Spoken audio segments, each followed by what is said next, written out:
Welcome to RVS tech. இன்றைக்கி நம்ம C++லேருந்து பார்க்க போகிற கான்செப்ட் பார்த்தீங்கன்னா கன்ஸ்ட்ரக்டர் பற்றி தான் பார்க்க போகிறோம். நார்மலாக கன்ஸ்ட்ரக்டர் அப்படின்னாலே நம்ம மெயினாக 3 விஷயங்கள் நமக்கு ஞாபகம் வச்சுக்கணும். என்ன அப்படின்னு பார்த்தீங்கன்னா, ஒரு கன்ஸ்ட்ரக்டர் அப்படிங்கிறது ஒரு கிளாஸோடைய நேமே நம்ம ஃபங்க்ஷனுக்கு நேமாக நம்ம கொடுத்தோம் அப்படின்னா அதுதான் கன்ஸ்ட்ரக்டர். செகண்ட் பார்த்தீங்க அப்படின்னா, கன்ஸ்ட்ரக்டர் அப்படிங்கிறது எதுக்காக நம்ம யூஸ் பண்ணுவோம் அப்படிங்கும்போது வேரியபிள்ஸ் நம்ம இனிஷியலைசேஷன் பண்ணுறதுக்காக தான் இதை நம்ம யூஸ் பண்ணுவோம். ஸோ அதுக்கு அடுத்தது பார்த்தீங்க அப்படின்னா, இந்த கன்ஸ்ட்ரக்டரை நம்ம கால் பண்ண தேவையே இல்லை. இந்த கன்ஸ்ட்ரக்டருக்கு நம்ம ஆப்ஜெக்ட் நம்ம கிரியேட் பண்ணுவோம். இந்த ஆப்ஜெக்ட் கிரியேட் பண்ணும்போது இந்த கன்ஸ்ட்ரக்டர் ஆட்டோமேட்டிக்காக நமக்கு கால் ஆயிரும். ஸோ இந்த 3 விஷயங்கள் நம்ம கன்ஸ்ட்ரக்டரை பற்றி கிளியராக நம்ம தெரிஞ்சுக்கணும். ஒரு எக்ஸாம்பிள் ப்ரோக்ராம் பார்க்கலாம். ஸோ இதில் பார்த்தீங்கன்னா ஆட் அப்படின்னு சொல்லிட்டு ஒரு கிளாஸ் ஒன்று எழுதியிருக்கோம். பப்ளிக்கில் இன்டீஜரில் ஏபிசி அப்படின்னு சொல்லிட்டு 3 வேரியபிள் டிக்ளரேஷன் பண்ணியிருக்கேன். இந்த ஆட் அப்படிங்கிற கிளாஸ்க்குள்ளே நான் ஆடுன்னு சொல்லிட்டு ஒரு ஃபங்க்ஷன் எழுதுகிறேன். ஸோ அப்போ கிளாஸோடைய நேம்லேயே நம்ம ஒரு ஃபங்க்ஷன் நம்ம எழுதணும் அப்படின்னா இதுதான் கன்ஸ்ட்ரக்டர் நமக்கு. ஸோ இந்த கன்ஸ்ட்ரக்டருக்குள்ளே நான் பார்த்தீங்கன்னா ஜஸ்ட் அந்த 3 வேரியபிளுக்கும் ஏபிசி இது 3 இதுக்குமே 0ன்னு சொல்லி வேல்யூ நான் அசைன் பண்ணுறேன். அதுக்கு அடுத்தது அதே நேமில் இன்னொரு ஆட் அப்படிங்கிற ஃபங்க்ஷன் எழுதியிருக்கேன். இன்டீஜரில் 2 ஆர்குமெண்ட்ஸ் இன்டீஜர் ஆர்குமெண்ட்ஸ் ரெண்டுமே நான் யூஸ் பண்ணியிருக்கேன், XY அப்படின்னு சொல்லி. ஸோ இதில் எக்ஸோடைய வேல்யூ வாங்கி ஏவுக்கும் ஒய்யோடைய வேல்யூ வாங்கி பிக்கும் நான் அசைன் பண்ணியிருக்கேன். அடுத்தது பிரிண்ட் அப்படின்னு சொல்லிட்டு ஒரு நார்மல் ஃபங்க்ஷன் எழுதியிருக்கேன். இந்த ஃபங்க்ஷனுக்குள்ளே ஏ ப்ளஸ் பி அப்படின்னு சொல்லி ரெண்டையும் ஆட் பண்ணி சியில் அசைன் பண்ணிக்கிறேன். அடுத்தது ரிட்டன் சி, இந்த ஆன்சர் சியை நான் இந்த பிரிண்ட்டுங்கிற ஃபங்க்ஷனை கால் பண்ணுற இடத்துக்கு நான் ரிட்டன் பண்ணிடுறேன். ஸோ இதுதான் நம்ம இந்த ஆட் அப்படிங்கிற அந்த கிளாஸ்க்குள்ளே நம்ம எழுதியிருக்கோம். ஸோ இதில் 2 கன்ஸ்ட்ரக்டர் நம்ம எழுதியிருக்கோம். ப்ரோக்ராம் எப்படி எக்ஸிக்யூட் ஆகும் அப்படின்னா, ப்ரோக்ராம் ஃபஸ்ட்டு மெயினில் நம்ம என்ன எழுதியிருக்கோமோ அதை ஃபுல்லாக எனக்கு எக்ஸிக்யூட் ஆகும். ஸோ இந்த மெயின்குள்ளே ஃபஸ்ட்டு லைன் பார்த்தீங்கன்னா எனக்கு ஆட் அப்படின்ற கிளாஸ்க்கு ஆப்ஜெக்ட் 1 அப்படிங்கிறத கிரியேட் பண்ணுறேன். 1 அப்படிங்கிறது கிரியேட் பண்ணும்போது நேராக இந்த டிஃபால்ட் கன்ஸ்ட்ரக்டர் எனக்கு கால் ஆகும். இந்த டிஃபால்ட் கன்ஸ்ட்ரக்டருக்குள்ளே நான் என்ன எழுதியிருக்கேன் அப்படின்னா A = B = C அப்படின்னு சொல்லி எழுதியிருக்கேன். இந்த ஆப்ஜெக்ட் கிரியேட் பண்ணும்போது எனக்கு என்ன ஆகும் அப்படின்னா இந்த டிஃபால்ட் கன்ஸ்ட்ரக்டர் கால் ஆகும். ப்ளஸ் அதோடு இல்லாமல் நமக்கு இதில் இருக்கிற இந்த டேட்டா மெம்பர்ஸ் அதாவது வேரியபிளுக்கு எனக்கு மெமரிஸ் எனக்கு அலர்ட் ஆகும். எப்படின்னா object 1.a object 1.b object 1.c அப்படின்னு சொல்லி மெமரிஸ் எனக்கு அலர்ட் ஆகும். அதுக்கு அடுத்தது இதுக்குள்ளே நான் A = B = Cன்னு சொல்லி நான் அசைன் பண்ணும்போது அந்த ஆப்ஜெக்ட் 1.a அப்படிங்கிறதுக்கு 0வும் ஆப்ஜெக்ட் 1.b அப்படின்றதுக்கு 0வும் ஆப்ஜெக்ட் 1.c அப்படிங்கிறதுக்கு 0 அப்படின்னு சொல்லிட்டு வேல்யூ நமக்கு இனிஷியலைசேஷன் ஆகும்.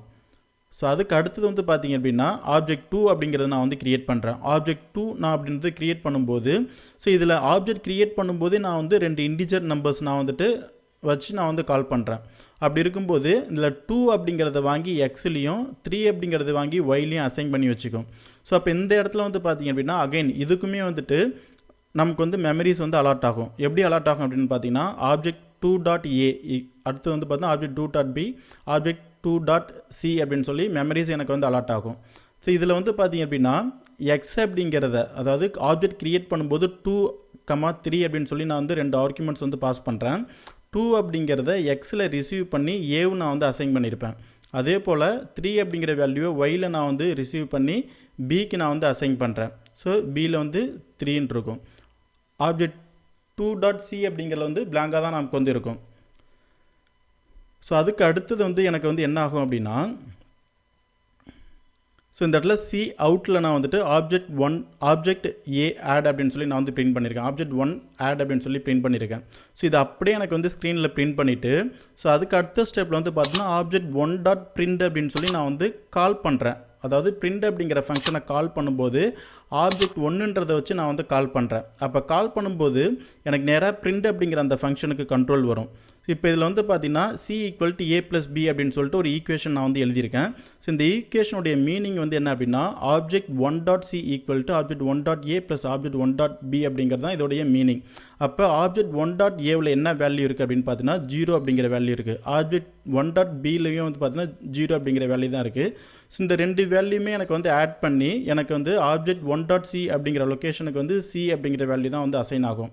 ஸோ இதில் லாஸ்ட்டாக நான் ரிட்டன் நான் எழுதியிருக்கேன். இந்த ரிட்டன் எங்கே போகும் அப்படின்னா இந்த கால் பண்ண ஃபங்க்ஷன் இந்த பிளாக் இருக்குது பாருங்கள், இந்த பிளாக்குக்கு எனக்கு வந்துட்டு இந்த சி அப்படிங்கிற இந்த வேல்யூவை ரிட்டர்ன் பண்ணும். இதை நான் வந்துட்டு சி அவுட்டில் நான் வந்து எழுதியிருக்கேன். சி அவுட்டில் எழுதியிருக்கிறதுனால ரன் பண்ணுற டைம் எனக்கு அவுட்புட்டில் வந்து பார்த்திங்க அப்படின்னா இந்த இடத்துல 0 அப்படின்னு சொல்லி எனக்கு வந்து பிரிண்ட் ஆகும். அடுத்த ஸ்டெப்பில் வந்து பார்த்தீங்கன்னா மெயினில் சி அவுட்டில் object2 add அப்படின்னு சொல்லி நான் வந்து எழுதியிருக்கேன் சி அவுட்டில். ஸோ அது அப்படியே எனக்கு வந்து ஸ்க்ரீனில் பிரிண்ட் பண்ணும். அதுக்கு அடுத்தது object2.print அப்படின்னு சொல்லிட்டு இந்த print அப்படிங்கிற ஃபங்க்ஷன் வந்து கால் பண்ணுறோம். இப்படி கால் பண்ணும்போது நேராக எனக்கு அடுத்தது எங்கே போகணும், அதே print அப்படிங்கிற ஃபங்க்ஷனே எனக்கு வந்து வரும். ஸோ இதில் வந்து அகைன் நான் வந்து c = a + b அப்படிங்கிற அந்த ஃபங்க்ஷன் ஈக்குவேஷன் நான் வந்து எழுதியிருக்கேன்.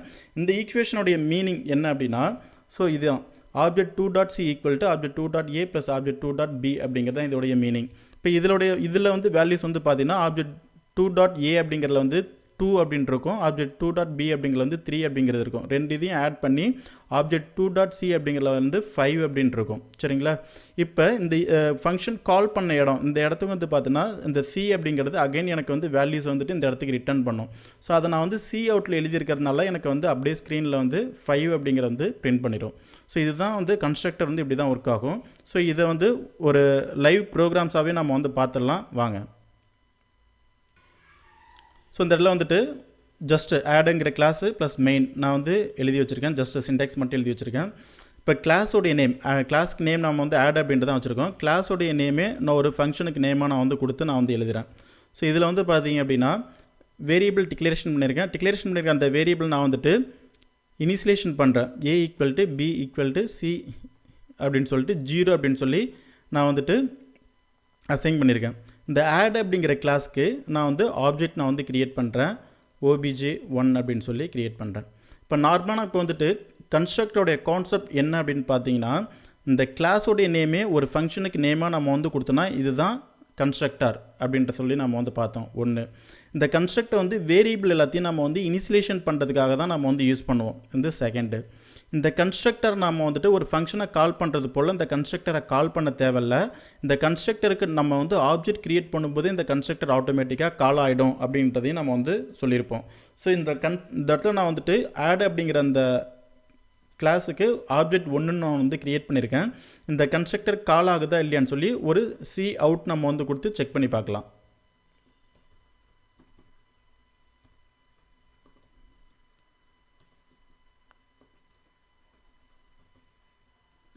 கன்ஸ்ட்ரக்டர் கால்ட் அப்படின்னு சொல்லி நான் வந்து பிரிண்ட் பண்ணி பார்க்குறேன். ஸோ இதில் வந்து பாருங்கள், நான் ஃபங்க்ஷனை கால்லாம் பண்ணல, ஜஸ்ட் மெயினில் வந்து ஆப்ஜெக்ட் மட்டும்தான் க்ரியேட் பண்ணியிருக்கேன். ஸோ கன்ஸ்ட்ரக்டர் கால்டு, ஸோ அந்த கன்ஸ்ட்ரக்டர் ஆப்ஜெக்ட் க்ரியேட் பண்ணும்போது இந்த கன்ஸ்ட்ரக்டர் எனக்கு வந்து ஆட்டோமேட்டிக்காக கால் ஆகிடும். அப்படி கால் ஆகும்போது வேரியபிள்ஸ் வந்து இனிஷியலேஷன் பண்ணி வச்சுக்கும். ஸோ அந்த பர்பஸ் தான் நம்ம வந்து கன்ஸ்ட்ரக்டர் வந்து யூஸ் பண்ணுவோம். ஸோ அடுத்து வந்துட்டு இன்னொரு பிரிண்ட் ஃபங்க்ஷன் நான் வந்து எழுதுகிறேன். ஸோ இதுக்குள்ளே c = a + b அப்படின்னு சொல்லி நான் வந்து எழுதிக்கிறேன்.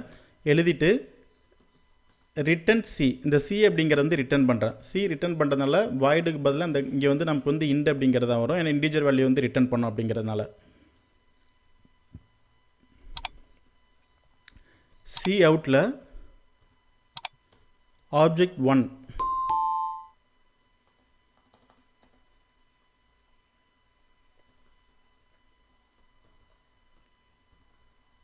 C1ல் object1 add அப்படின்னு சொல்லி ஸ்க்ரீனில் பிரிண்ட் பண்ணுறேன். object1.print அப்படின்னு சொல்லிட்டு அந்த ஃபங்க்ஷன் வந்து கால் பண்ணுறேன். இப்போ இதுக்கு என்ன அவுட்புட் வரும் அப்படின்னா 0 அப்படிங்கிறது தான் நமக்கு வந்து பிரிண்ட் ஆகும்.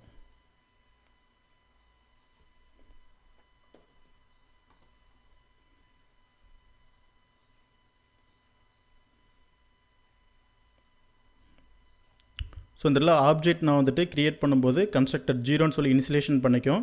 ஸோ அதுக்கு அடுத்த ஸ்டெப்பில் வந்துட்டு object1.add அப்படின்னு சொல்லிட்டு பிரிண்ட்டுங்கிறத கால் பண்ணுறேன். 0 + 0 0 தான் சியில் வந்து அசைன் ஆகும். இதை ரிட்டர்ன் பண்ணும்போது 0 அப்படிங்கிறது சி அவுட்டில் எழுதியிருக்கும் போது பிரிண்ட் ஆயிடும் நமக்கு. ஸோ இதே இதில் நாம் வந்து இன்னொரு கன்ஸ்ட்ரக்டர் நான் வந்து எழுதுகிறேன். ஆட் அப்படின்றதுக்குள்ளே int x int y அப்படின்னு சொல்லிட்டு 2 ஆர்குமெண்ட்ஸ் வந்து யூஸ் பண்ணுறேன். a = x b = y அப்படின்னு சொல்லிட்டு அதோடைய வேல்யூஸ் வந்து அசைன் பண்ணிக்கிறேன். இப்போ அகைன் நம்ம வந்துட்டு இன்னொரு ஆப்ஜெக்ட் நான் வந்து கிரியேட் பண்ணுறேன். ஆட்ன்ற கிளாஸ்க்கு இன்னொரு ஆப்ஜெக்ட், ஒரு கிளாஸ்க்கு எத்தனை ஆப்ஜெக்ட் வேணாலும் நம்ம வந்து கிரியேட் பண்ணிக்கலாம். இப்போ ஆப்ஜெக்ட் 2 அப்படின்னு சொல்லிட்டு ஒன்று வந்து கிரியேட் பண்ணுறேன். ஸோ அதுக்குள்ளே வந்துட்டு 2,3 அப்படின்னு சொல்லிட்டு 2 வேல்யூஸ் நான் வந்துட்டு பாஸ் பண்ணுறேன். இப்போ 2 கன்ஸ்ட்ரக்டர் எனக்கு வந்து இருக்குது. ஸோ இந்த 2 கன்ஸ்ட்ரக்டரில் எந்த கன்ஸ்ட்ரக்டர் கால் ஆகும் அப்படின்னா, ஆப்ஜெக்ட் 1 கிரியேட் பண்ணும்போது டிஃபால்ட் இந்த கன்ஸ்ட்ரக்டர் எனக்கு வந்து கால் ஆகும். அதே இதில் ஆப்ஜெக்ட் நம்ம வந்து கிரியேட் பண்ணும்போது 2 ஆர்குமெண்ட்ஸ் நான் வந்து பாஸ் பண்ணுறேன். அப்படி பாஸ் பண்ணும்போது வந்து பார்த்திங்கன்னா இந்த பேராமீட்டரைஸ்டு கன்ஸ்ட்ரக்டர் எனக்கு வந்து கால் ஆகும். ஸோ இது வந்து ஆல்ரெடி நம்ம வந்து ஃபங்க்ஷன் ஓவர்லோடிங் கான்செப்ட் பார்த்துருப்போம். சேம் அதே போல் ஸோ இது வந்து பார்த்தீங்கன்னா கன்ஸ்ட்ரக்டர் ஓவர்லோடிங் கான்செப்ட். இப்போ என்னாகும் அப்படின்னா, இந்த 2 அப்படிங்கிற வேல்யூ வாங்கி எக்ஸில் ரிசீவ் பண்ணி ஏவுக்கு வந்துட்டு அசைன் பண்ணிடும். அதே போல் 3 அப்படிங்கிற இந்த வேல்யூவை ஒயில் நான் எனக்கு வந்து ரிசீவ் பண்ணி பியில் எனக்கு வந்து அசைன் பண்ணிடும். ஸோ இதே இதை வந்துட்டு இப்போ ஆப்ஜெக்ட் 2 வச்சு நான் வந்து பிரிண்ட் அப்படிங்கிற இந்த ஃபங்க்ஷன் நான் வந்துட்டு பிரிண்ட் பண்ணி பார்க்கலாம். ஆப்ஜெக்ட் 2 வச்சு நான் இதில் வந்து கால் பண்ணும்போது ஆப்ஜெக்ட் 2 வச்சு என்ன வேல்யூ நான் வந்து இனிஷியலேஷன் பண்ணியிருக்கணும் ஏவுக்கும் பிக்கும், அந்த வேல்யூ எனக்கு வந்து எடுத்து ஆட் பண்ணி எனக்கு வந்து பிரிண்ட் பண்ணும். ஸோ இதை வந்து ரன் பண்ணி பார்க்கலாம். ஸோ இந்த ஆப்ஜெக்ட் 1ன்றதில் வந்து பார்த்தீங்கன்னா 0ன்னு சொல்லி எல்லா வேரியபிளுக்கு இனிஷியலேஷன் பண்ணுறேன். அந்த வேல்யூ எடுத்து ஆட் பண்ணி பிரிண்ட் பண்ணும். ஆப்ஜெக்ட் 2ல் வந்து பார்த்தீங்கன்னா ஏபிக்கு வந்து 2 and 3 அப்படின்னு சொல்லி ஆர்குமெண்ட்ஸ் பாஸ் பண்ணி வேல்யூஸை நான் வந்து இனிஷியலேஷன் பண்ணுறேன். ஸோ இதுக்கு வந்துட்டு அதை ஆட் பண்ணும்போது 5 அப்படின்னு சொல்லி எனக்கு வந்து பிரிண்ட் பண்ணும். ஸோ இதுதான் வந்துட்டு கன்ஸ்ட்ரக்டர் கான்செப்ட். கன்ஸ்ட்ரக்டர் அப்படின்னாலே மெயினாக நம்ம வந்துட்டு 3 விஷயங்கள். ஒன்று வந்து பார்த்திங்க அப்படின்னா கிளாஸோடைய நேமே ஃபங்க்ஷனுக்கு நேமாக கொடுத்தோம் அப்படின்னா அதுதான் கன்ஸ்ட்ரக்டர். கன்ஸ்ட்ரக்டர் வந்து பார்த்திங்கன்னா வேரியபிள்ஸ் வந்து இனிஷியலேஷன் பண்ணுறதுக்காக நம்ம வந்து யூஸ் பண்ணுவோம். செகண்டு, கன்ஸ்ட்ரக்டர் நம்ம வந்து ஒரு ஃபங்க்ஷனை கால் பண்ணுறது போல் நம்ம வந்து கால் பண்ண தேவையில்லை. கன்ஸ்ட்ரக்டர் வந்துட்டு ஆப்ஜெக்ட் கிரியேட் பண்ணும்போது அந்த ஒரு கிளாஸ்க்கு ஆப்ஜெக்ட் கிரியேட் பண்ணும்போது கன்ஸ்ட்ரக்டர் ஆட்டோமேட்டிக்காகவே கால் ஆயிரும். ஸோ இதுதான் நம்ம மெயினாக தெரிஞ்சுக்க வேண்டியது. இப்போ ஒரே நேமில் நம்ம அடுத்தடுத்த கன்ஸ்ட்ரக்டர் டிஃப்ரெண்ட் ஆர்குமெண்ட் லிஸ்ட்டில் நம்ம வந்து யூஸ் பண்ணும்போது வந்து பார்த்தீங்கன்னா இது வந்து கன்ஸ்ட்ரக்டர் ஓவர்லோடிங் கான்செப்ட்.